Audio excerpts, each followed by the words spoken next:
बाप को भूल रहे और हमारे बाप का झंडा तो भूल गए और दूसरे लोगों के गेरू के झंडे लगाने लग गए। तो उनको भी हम लोग महान योद्धा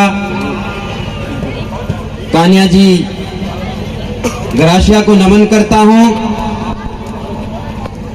मैं बिल उदा खराड़ी बिल राणा पुंजा की कर्मभूमि से आपके बीच में आया हूं। तो आप सभी देश के मूल नेटिव, मूल बीज, मूल मालिक, आपको मेरा जय जोहार। मेरी बात की शुरुआत करने से पहले उन पुरखों को, उन पूर्वजों को नमन करता हूं जिनका खून हमारे शरीर में दौड़ रहा है। मैं कान्या जी गरासिया की इस ऐतिहासिक पावन धरा पर आपको कोई नई बात बताने के लिए नहीं आया हूं, लेकिन इस कान्या गरासिया जी की जो संघर्ष किया था, जो बलिदान दिया था, वही बात आपके बीच में हम लोग कहने के लिए आए हुए हैं। जिस तरीके से हमारे पुरखे, हमारे पूर्वज कान्या जी गरासिया को जमीन लेने के लिए जब अंग्रेज आ रहे थे तो उन अंग्रेजों को भी उन्होंने खदेड़ने का, भगाने का काम उस कान्या गरासिया जी ने किया था। तो हम लोग आपको ये कहने के लिए आए हुए कि आप भी ओरिजिनल कान्या गरासिया की संतान हो, ओरिजिनल भीलों की संतान हो, तो आप लोगों को भी आज के समय में हम लोगों पर जो शोषण कर रहे, हम लोगों पर जो अत्याचार कर रहे, हमारे भाइयों को मार रहे, हमारी बहन बेटियों की इज्जत लूट रहे, उनको आप लोगों को जड़ से उखाड़ करके फेंक देना है। ये आपके बीच में बात रखने के लिए आए। साथ ही हम लोग कहने के लिए आए कि आप हमारे समाज के लिए ये जो आदिवासी परिवार का जन जागरण चल रहा है, इस जन जागरण के माध्यम से हम लोग आपको कहने के लिए आए कि ये जोहार नाम का एक बहुत बड़ा तूफान आया है। इस तूफान को ठीक इस तरीके से समझा जा सकता है कि जिस तरीके से उमड़ घुमड़ कर कड़कड़ाती बिजली के साथ, बड़े तूफान के साथ में बारिश आती है और बारिश आने के बाद नदी नाले के अंदर जो कचरा होता है गंदा, वो साफ हो जाता है। उसी तरीके से जोहार नाम का ये तूफान आया है और इस तूफान से जितने भी कमल कांग्रेस के लोग हैं वो साफ हो जाने वाले। इसलिए हम लोगों को इसी आदिवासी परिवार की विचारधारा को आगे बढ़ाने की जरूरत है। साथ ही हम लोग इस इलाके के सभी युवा भाइयों से ये बात कहने के लिए आए कि आप सब जितने वडील हैं, जितनी माता बहनें हैं, उन सब से ये बात कहने के लिए आए हैं कि आप लोग गेरू की संस्कृति को छोड़िए, गेरू की धार्मिक व्यवस्था को छोड़िए, गेरू की पार्टियों को छोड़िए। ये बात हम लोग आपके बीच में यहाँ पर कहने के लिए आए हैं। और साथ ही हम लोग भारत के संविधान की आज पालना नहीं हो पा रही है, इसलिए संवैधानिक बात भी आपके बीच में रखने के लिए आए कि इस देश के अंदर रूल ऑफ लॉ है, इस देश के अंदर संविधान है, इस देश के अंदर कानून है, लेकिन कानून का खुलेआम बदलने से उल्लंघन हो रहा है। यानी इस देश में रूल ऑफ लॉ को माना नहीं जा रहा, कानून को नहीं माना जा रहा। ये बात देख रहे हैं क्योंकि कार्तिक बिल को मारा गया, न्याय नहीं मिल पा रहा है। इसी तरीके से एक हमारी बहन पूजा बिल को काट डाला जाता है, बलात्कार करके फेंक दिया, न्याय के लिए गिड़गिड़ा रहे, न्याय नहीं मिल रहा है। इसी तरीके से हमारे कई भाइयों के साथ आए दिन शोषण अत्याचार हो रहा है। अभी हाल ही में महाराष्ट्र में देखिए कई आदिवासियों को, कई महिलाओं को पीट करके बेघर कर दिया है और हमारे लोग सड़कों पर न्याय के लिए गिड़गिड़ा रहे, न्याय नहीं मिल रहा है। ये क्यों नहीं मिल रहा है? ये इसीलिए नहीं मिल रहा है कि हम लोग गेरू की पार्टियों को वोट कर रहे, गेरू की पार्टियों के साथ में हम लोग हैं, तो हम लोगों को गेरू की पार्टियों के बंधन तोड़ने होंगे, तब जाकर के हम लोगों को न्याय मिल सकता है।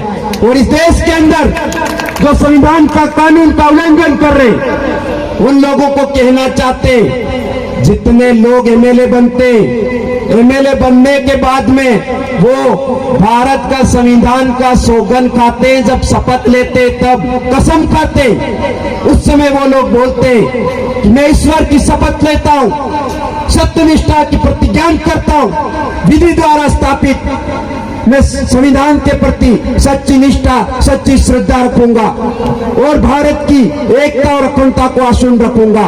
मैं विधानसभा सदस्य के रूप में बिना किसी भय के, बिना किसी पक्षपात के, बिना किसी द्वेषता के मैं न्याय करूंगा, इस तरीके की सौगंध खा रहे तो हम लोग आपके इलाके के जो एमएलए जो भारत की विधि, भारत के कानून का उल्लंघन कर रहे, उन लोगों को कहना चाहते कि आदिवासी इस धरती का मूल मालिक शिक्षित बन रहा है और शिक्षित बनने के बाद भारत की विधि, भारत का कानून का सच्चे मायने में उपयोग करेगा और ऐसे उल्लंघनकर्ताओं पर देशद्रोह के मुकदमे ठोकेंगे हम लोग आने वाले समय में। यह बात हम लोग इस मंच के माध्यम से कहने के लिए आए। इस इलाके के तमाम ग्रासिया भाई, इस इलाके के तमाम भिलवंश और सब लोग एससी के समुदाय के लोग मिल जाते हो और इकट्ठा हो जाते हो, तो हम लोग कहने के लिए आए कि जिस दिन सारे भील, सारे ग्रासिया, सारे एससी समुदाय के भाई आप लोग इकट्ठा हो जाते हो, तो हम लोग कहना चाहते हैं कि हम लोग हमारे पुरखों का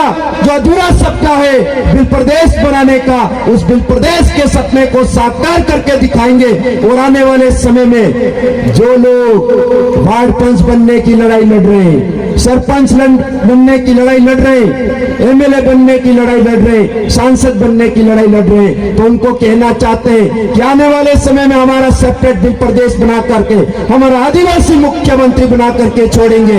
ये बात हम लोग यहाँ पर कहने के लिए आए। साथ ही हम लोग आपको कहने के लिए आए कि आप लोगों को, हमारे जितने युवा साथी और इतने भाई हैं, उनको हम लोग उस इलाके से यहाँ संदेश देने के लिए आए कि हमारे समाज के जो अलग अलग संगठन है, JBR, TBR, न जाने जितने अलग अलग संगठन हैं, तो उन भाइयों से कहना चाहते हैं कि आप लोग अलग अलग संगठनों में मत रहिए और आइए हमारे आदिवासी परिवार की विचारधारा के साथ में। यहाँ शिक्षा देने का काम चल रहा है और ये शिक्षा देने के बाद में हर बार कोई वक्ता बोल रहे कि शिक्षा उस शेरनी का दूध है जो जितना पिएगा उतना दहाड़ेगा, लेकिन ये तो पुरानी बात हो चुकी है भाई।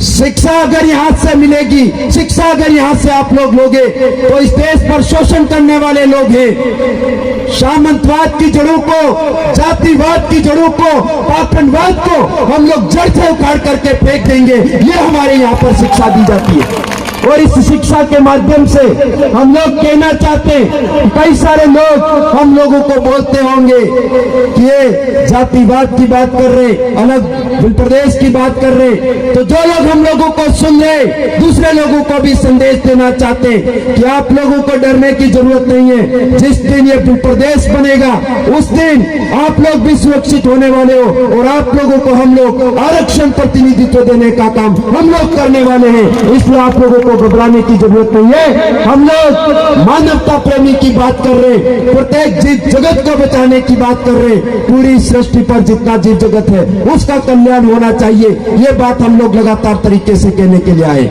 साथ ही हम लोग इस इलाके के तमाम सभी लोगों से ये निवेदन करने के लिए आए कि आप लोग आने वाले समय में हमारे घरों पर जितने इनके RSS के लोगों के, जितने इन लोगों के झंडे हैं, उनको आप लोगों को फेंक देना है और हमारे बाप का ये सफेद नेजा घर घर तक लगाने के लिए आपको संकल्प लेना है। ये बात हम लोग कहने के लिए आए, क्योंकि हम लोग हमारे बाप को भूल रहे और हमारे बाप का झंडा तो भूल गए और दूसरे लोगों के गेरू के झंडे लगाने लग गए, तो उनको भी हम लोगों को समझना होगा। और एक बात और कहने के लिए आए कि हम लोग हमारी संस्कृति को हम लोगों को जिंदा रखना होगा, हमारे मूल पहनावे को जिंदा रखना होगा, हमारी मूल बोली भाषा को जिंदा रखना होगा।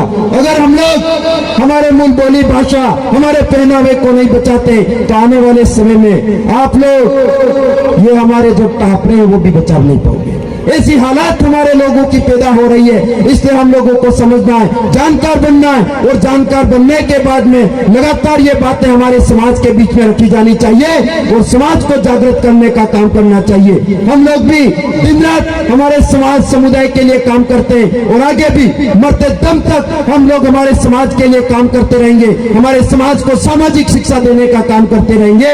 और आप लोगों को भी यहाँ से संकल्प लेकर के जाना है कि हम लोग बुलंद करेंगे और उस ऐतिहासिक सपने को साकार करेंगे।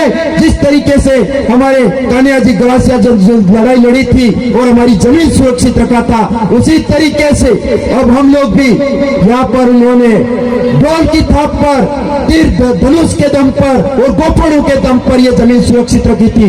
लेकिन अब लड़ाई का वक्त बदल गया है। उस समय तीर धनुष और ढोल की थाप पर लड़ाई लड़ी गई थी, लेकिन अब हम लोगों को इस वोट के माध्यम से लड़ाई लड़नी है।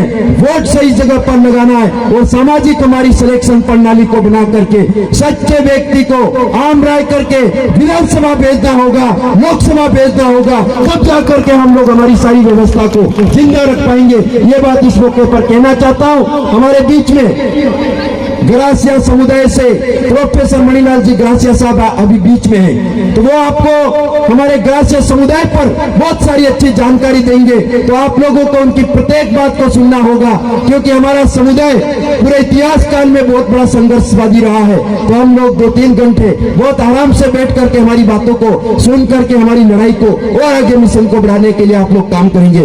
ये बात इस मंच के माध्यम से कहना चाहता हूँ। आप लोगों ने हम लोगों को यहाँ बुलाए, मान सम्मान दिया, मंच पर बोलने का मौका दिया, इसलिए आप सबका बहुत बहुत धन्यवाद। और आप सबको बड़े जोश खरोश के साथ में मेरे साथ में 1-2 नारे बोलने होंगे। अरे जय जोहर का नारा है, अरे जय जोहर का नारा है, जो जमीन सरकारी है, अरे जो जमीन सरकारी है। हमारे गुरुजी ने बताया कि अलग अलग जो हमारे संगठन है उनमें संगठनों में नहीं रहकर हमारे ये विजन चल रहा है। इसमें हम बिल प्रदेश युवा मोर्चा बना हुआ है, बिल प्रदेश मुक्ति मोर्चा बना हुआ है, मजदूरों के लिए बिल प्रदेश मजदूर संघ बना हुआ है, गाड़ियों वालों के लिए बिल प्रदेश टैक्सी यूनियन बना हुआ है। तो उनमें अधिकतम लोग जुड़ना और अधिकतम लोग जुड़ करके हमारे इस मिशन को आगे बढ़ाएंगे। ये बात और कह के जाना चाहता हूँ। आप सबको बहुत बहुत धन्यवाद। जय जोहार, जय आदिवासी, जय बिल प्रदेश। बहुत बहुत धन्यवाद।